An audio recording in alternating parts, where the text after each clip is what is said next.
Hello students, हमने last turn पे हमारा टॉपिक पढ़ा था लेंस मेकर्स फॉर्मूला। आज हम उस पर कुछ न्यूमेरिकल करेंगे। लेंस मेकर फॉर्मूला पर हमारा फॉर्मूला था 1/f mu G M minus 1/r1 minus 1/r2। तो ध्यान रखेंगे ये लेंस मेकर फॉर्मूला हमारा रे ऑप्टिक्स का एक इंपॉर्टेंट टॉपिक है और अलग अलग कॉम्पिटिशन एग्जाम में इससे रिलेटेड न्यूमेरिकल पूछे जाते हैं। तो इस पर मैं हर टाइप के आपको न्यूमेरिकल करा रहा हूँ, उसको थोड़ा ध्यान देंगे और समझेंगे ध्यान से। ध्यान रहे इस फॉर्मूले को यूज करते समय हमें साइन कन्वेंशन का यूज करना है। एक मैं न्यूमेरिकल लेता हूं जिससे आपको इस फॉर्मूले का कॉन्सेप्ट क्लियर होगा। सपोज ये कोई एक लेंस है जिसकी ये फर्स्ट सरफेस है। फर्स्ट सरफेस हम किसको लेते हैं? जिधर से लाइट आ रही है। सपोज इधर से लाइट आ रही है तो इसकी रेडियस ऑफ कर्वेचर है 10 सेंटीमीटर और ये सेकंड सरफेस है, इसकी रेडियस ऑफ कर्वेचर है 15 सेंटीमीटर। तो ये हो जाएगा R2 इक्वल्स टू 15 सेंटीमीटर। और ये लेंस जिस मटेरियल का बना हुआ है, जिस ग्लास का बना हुआ है, उसका रिफ्रैक्टिव इंडेक्स है 1.5। तो हमें ऐसे लेंस की फोकल लेंथ कैलकुलेट करनी है। तो ध्यान देंगे ये जो फर्स्ट सरफेस है, इस फर्स्ट सरफेस का सेंटर ऑफ कर्वेचर यहां कहीं होगा, तो इसके लिए रेडियस ऑफ कर्वेचर कितनी हो गई? 10 सेंटीमीटर। ऐसे ही इसका सेकेंड वाली सरफेस का जो सेंटर ऑफ कर्वेचर होगा वो इधर कहीं होगा, तो इसके लिए रेडियस ऑफ कर्वेचर हो जाएगी 15 सेंटीमीटर। तो आप देखो इंसिडेंट लाइट की डायरेक्शन ये है, तो इसलिए इसी डायरेक्शन में हम R1 का मेजरमेंट करेंगे, तो R1 हो जाएगा प्लस के 10 सेंटीमीटर। लेकिन R2 का मेजरमेंट करने के लिए हमें इधर चलना पड़ेगा और इंसिडेंट लाइट की डायरेक्शन इधर की तरफ है, तो दोनों ही कैसी हो गई? अपोजिट हो गई। इसलिए R2 जो होगा वो नेगेटिव होगा -15 सेंटीमीटर। और हमें म्यू जी दिया हुआ है और यहाँ ये जो ग्लास रखा हुआ है, ये जो लेंस रखा हुआ है, किसमें रखा हुआ है? ये एयर के अंदर रखा हुआ है, तो एयर का ग्लास के रेस्पेक्ट में। तो यहाँ m जो है वो एयर हो गया, m जो है एयर हो गया, इसलिए इसका रिफ्रैक्टिव इंडेक्स हो गया 1.5। फॉर्मूले को यूज करेंगे 1/f equals to 1.5 minus 1/r1 minus of 15। Sign convention से हमने ये वैल्यू निकाली है, ध्यान रखेंगे इस बात का। 1/f इन एयर में हम कैलकुलेट कर रहे हैं 0.5 का मतलब हो गया 1/2 1/10 प्लस 1/15। सॉल्व कर लेंगे इसे। 1/f a equals to 1/2 into 33 plus 2 और इसे सॉल्व करेंगे तो ये आएगा 5/30। तो हमारा फोकल लेंथ आ गई एयर के अंदर 60/5 सेंटीमीटर। तो हमने ये सिंपल क्वेश्चन लिया था जिसमें हमने इस लेंस की फोकल लेंथ कैलकुलेट करी है। ध्यान रखेंगे ये लेंस कहाँ रखा हुआ है? एयर में रखा हुआ है, इसीलिए इस m की जगह हमने क्या लिया है? एयर लिया है। अगर ये लेंस किसी और मीडियम में रखा होता तो हम यहाँ उस मीडियम को रखते। तो आप इसको देख सकते हैं, नोट कर सकते हैं। इस पर हम एक और न्यूमेरिकल देखते हैं। सपोज हमारे पास एक कॉनकेव लेंस है और इस कॉनकेव लेंस की वही दो सरफेसेस हैं। ये हो गई R1, ये हम ले लेते हैं 15 सेंटीमीटर और ये हमने ले ली सपोज 8 सेंटीमीटर या इजी कर लेंगे 10 सेंटीमीटर। तो फर्स्ट वाली सरफेस के लिए सेंटर ऑफ कर्वेचर यहां होगा C1, तो ये हो गई R1 इक्वल्स टू 15 सेंटीमीटर और इंसिडेंट लाइट की डायरेक्शन ये। इसी तरह से ये जो है सेकंड सरफेस, इसके लिए सेंटर ऑफ कर्वेचर यहां कहीं होगा, तो R2 है वो कितनी हो गई हमारी? 10 सेंटीमीटर। और जो लेंस यूज लिया गया है इसका ग्लास का रिफ्रैक्टिव इंडेक्स है 1.5।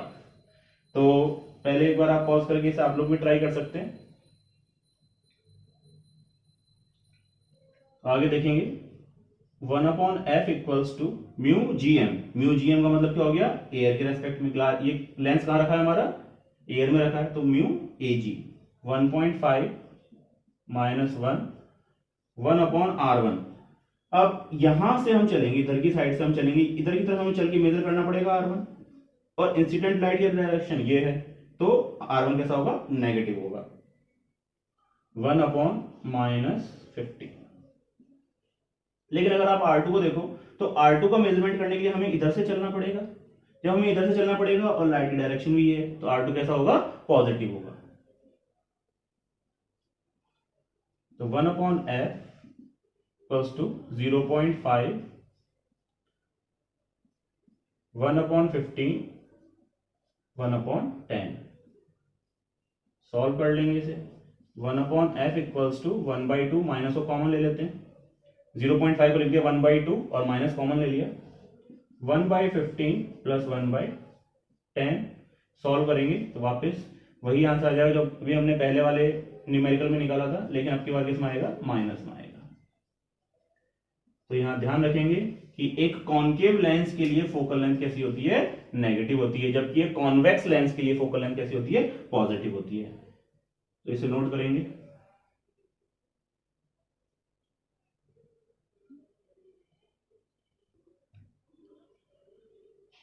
एक और बहुत अच्छा न्यूमेरिकल देखेंगे, थोड़ा हम मीडियम चेंज वाला न्यूमेरिकल ले लेते हैं।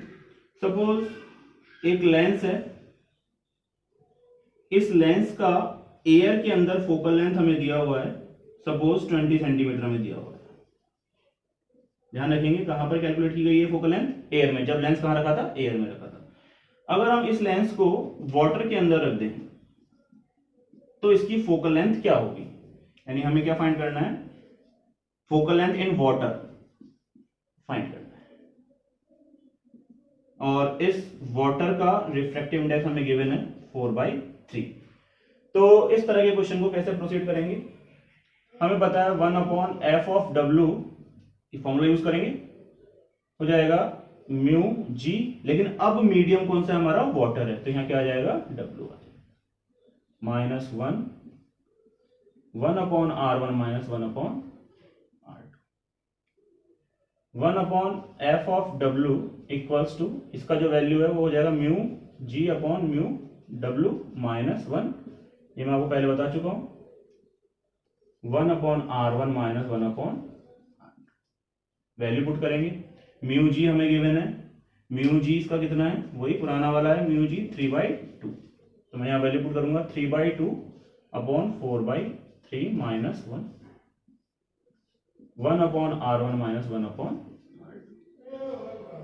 सॉल्व करेंगे थोड़ा सा इसे, तो ये आ जाएगा 9/8, 9/8 माइनस 1, 1/8, 1/8, 1/r1 माइनस 1/f(w).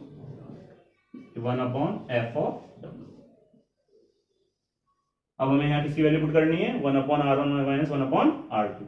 तो एयर के अंदर हमें दिया हुआ है 20, तो हम यहाँ सीधा कितना रख देंगे, f(a) की जगह कितना रख देंगे, 20 रख देंगे। और मीडियम कौन सा है, एयर, तो हम क्या काम में ले लेंगे, एयर। तो एयर के रेस्पेक्ट में ग्लास का रिफ्रैक्टिव इंडेक्स कितना, 3/2, तो यहाँ कितना आ जाएगा, 3/2। तो हमारे पास एक इक्वेशन ये है और एक इक्वेशन ये है, तो दोनों में डिवाइड करके हम f(w) इजिली सॉल्व कर सकते हैं। तो 1/20 इक्वेशन नंबर 2 में इक्वेशन नंबर 1 का डिवाइड करना है, 1/2, 1/r1 minus 1/r2, 1/8, 1/r1 minus 1/r2। Solve कर लेंगे इसे, f equals to 8/2 into 20 40 centimetre, 80 centimetre. ये फोकल लेंथ हमने कहा निकाल ली, वाटर के अंदर। नोट कर लेंगे इसे।